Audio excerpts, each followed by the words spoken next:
Today we talking about a Crohn's disease is very very important. तो देखो Crohn's disease और एक होती है अल्सरेटिव कोलाइटिस। दोनों डिजीज में क्या होता है, इन्फ्लामेशन होता है। और दोनों डिजीज है ना जीआईटी की डिजीज होती है, दोनों में इन्फ्लामेशन होता है। तो देखना type of inflammatory bowel disease IBD important है, ये भी अपन नेक्स्ट वीडियो में पढ़ेंगे।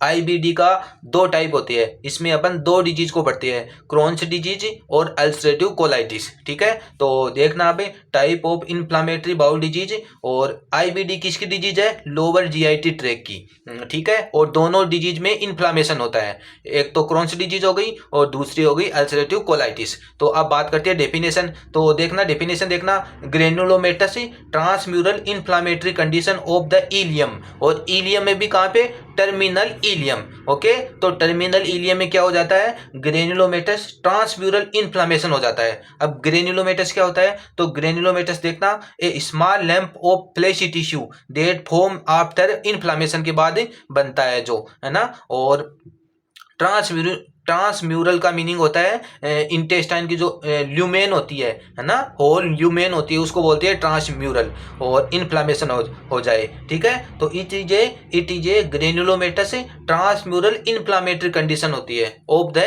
इलियम, और इलियम में भी टर्मिनल इलियम। ठीक है, इसको बोलते हैं क्रोन्स डिजीज। और अल्सरेटिव कोलाइटिस होता है, उसमें भी क्या होता है, उसमें भी इन्फ्लामेशन होता है। उसमें इन्फ्लामेशन कहाँ पे होता है, सिग्मोइड कोलोन, है ना, ascending colon, transfer colon, descending colon, colon में होता है उसमें। ठीक है, आप देखना आगे, really other part of GIT, और लीनियर अल्सरेशन हो जाता है ऑफ म्यूकोसा में। ठीक है, तो ये हो गई इसकी डेफिनेशन कि ग्रेनुलोमेटस ट्रांसम्यूरल इन्फ्लामेटरी डिजीज होती है ना। नेक्स्ट बात करते हैं कि देखो 30% केस में इलियम, 30% केस में इलियम इन्वॉल्व होती है, और 50% केस में स्मॉल और लार्ज इंटेस्टाइन बोथ, दोनों स्मॉल और लार्ज इंटेस्टाइन का इन्वॉल्वमेंट होता है 50% केस में, 30% केस में इलियम का। नेक्स्ट बात करते हैं इसके कोज की। तो देखो इसके कोज है ना, इसके कोज इडियोपैथी होते हैं। फिर भी कोई इन्फेक्शन हो, जैसे माइकोबैक्टीरियम और पेरा ट्यूबरकुलोसिस, है ना, कोई इन्फेक्शन हो जाए कोई बैक्टीरिया का, माइकोबैक्टीरियम हो गया या पेरा ट्यूबरकुलोसिस हो गया, या फिर इम्यूनोलॉजिकल मतलब वीक इम्यून सिस्टम है तो भी क्रोन्स डिजीज हो सकती है। जेनेटिक हो या कोई डाइट, और फिर ओसीपी या साइको सोशल फैक्टर, ज़्यादा स्ट्रेस है तो भी हो सकता है, स्मोकिंग कर रहा है, या इन्वायरमेंट भी हो सकता है ना। तो इसमें कोज इडियोपैथी याद रखना है, और या एक याद रखना इन्फेक्शन, है ना, और एक साइको सोशल फैक्टर, ज़्यादा स्ट्रेस के कारण भी हो सकता है। ठीक है, नेक्स्ट बात करते हैं अपन क्लिनिकल फीचर की। तो देखना ये कॉमनली किस में होता है, 15 to 40 ईयर की एज में होता है। ठीक है, एब्डोमेन पेन होगा, देखो इसमें इन्फ्लामेशन हो रही है, इसीलिए इन्फ्लामेशन के चारों जो साइन है ना वो लिखनी है तुम्हें, है ना।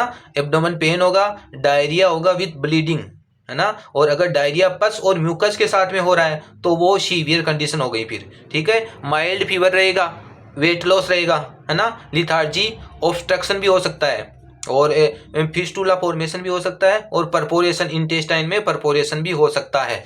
ठीक है, तो क्लिनिकल फीचर में इन्फ्लामेशन हो रहा है, इसीलिए इन्फ्लामेशन के चारों साइन लिखने हैं तुम्हें। नेक्स्ट बात करती है इन्वेस्टिगेशन की। तो देखना सबसे पहले इसमें इन्फेक्शन हो रहा है ना, ग्रेनुलोमेटस से ट्रांसम्यूरल इन्फेक्शन हो रहा है ना, इन्फ्लामेशन हो रहा है, तो इसमें अपने सीबीएसई करवा सकते हैं, है ना, सीबीएसई में पता लग जाएगा। एक्सरे करवा सकते हैं, यूएसजी एब्डोमेन की यूएसजी भी करवा सकते हैं, सीटी स्कैन और सीटी फिस्टुलोग्राम भी करवा सकते हैं, कोलोनोस्कोपी करवा सकते हैं, कैप्सूल एंडोस्कोपी, एमआरआई भी करवा सकते हैं, और सीरम मार्कर्स भी करवा सकते हैं। देखो ये इंपॉर्टेंट है, ये दोनों में डिफरेंशियल डायग्नोसिस करती है इसके द्वारा कि क्रोन्स डिजीज है या अल्सरेटिव कोलाइटिस है, सीरम मार्कर के द्वारा। ठीक है, नेक्स्ट बात करती है ट्रीटमेंट की। तो देखो ट्रीटमेंट में है ना, कोई भी डिजीज हो चाहिए पहले करते हैं मेडिकल ट्रीटमेंट और बाद में करते हैं सर्जिकल ट्रीटमेंट, है ना, और सिम्टोमेटिक ट्रीटमेंट करते हैं। जैसे फीवर हो रही है तो एंटीपायरेटिक ड्रग्स देंगे, और अगर कोई इन्फेक्शन हो रहा है तो एंटीबायोटिक दे सकते हैं, और लेग्जेटिव भी दे सकते हैं, है ना, पेन हो रहा है तो एनाल्जेसिक दे सकते हैं, और वोमिटिंग हो रही है तो एंटीमेटिक ड्रग्स दे सकते हैं, है ना, इसको बोलते हैं सिम्टोमेटिक ट्रीटमेंट। तो सबसे पहले मेडिकल ट्रीटमेंट में देखना, स्मोकिंग नॉट, है ना, क्योंकि इसका एक कोज स्मोकिंग भी था, ठीक है। Bed rest, protein and vitamin supplements देंगे, है ना, अच्छे न्यूट्रिशन वाला फूड देंगे उसको। नेजोगेस्ट्रिक ट्यूब न्यूट्रिशन, है ना, और बाद इम्यूनोमोड्यूलेटर ड्रग्स देंगे, क्योंकि वीक इम्यून सिस्टम के कारण भी क्रोन्स डिजीज होती है।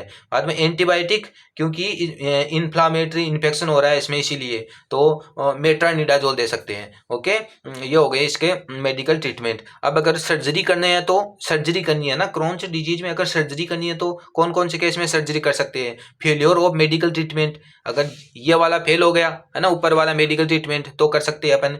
और ऑब्स्ट्रक्शन हो गया, इंटेस्टाइन में कोई ऑब्स्ट्रक्शन हो गया तो भी सर्जरी कर सकते हैं।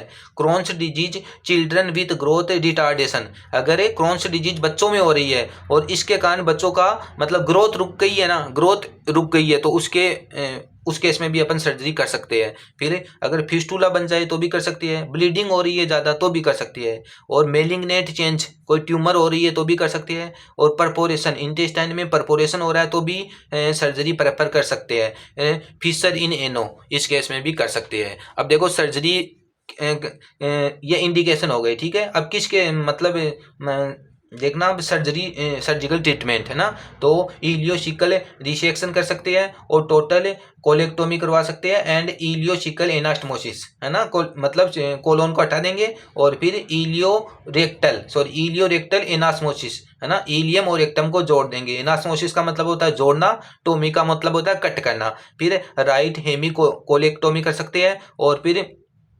स्टिक्टुरोप्लास्टी कर सकती है। अब ये क्या होता है, देखो इसमें क्या होता है, जो नेरो वॉल होती है ना इंटेस्टाइनल, या जहां पर भी नेरो वॉल होती है, नेरो एरिया होता है ना, उसको वाइड किया जाता है, बड़ा किया जाता है बाय सर्जिकल प्रोसीजर के द्वारा, ठीक है। इसको बोलते हैं स्टिक्टुरोप्लास्टी। ओके, तो ये हो गया सर्जिकल ट्रीटमेंट, है ना। तो इसके साथ अपनी क्रोन्स डिजीज कंप्लीट हो गई। एक तो क्रोन्स डिजीज और एक अल्सरेटिव कोलाइटिस, ये दोनों क्या होती है, आईबीडी का टाइप होती है, इन्फ्लामेटरी बाउल डिजीज, है ना। और दोनों में क्या होता है, इन्फेक्शन होगा, या तो इन्फेक्शन होगा या और कोज, जिसके कारण जीआईटी में क्या हो जाएगा, इन्फ्लामेशन कंडीशन हो जाएगी। तो इसमें क्या होता है, ग्रेन्युलोमेटस ट्रांसम्यूरल इन्फ्लामेटरी कंडीशन होती है ना। Thank you.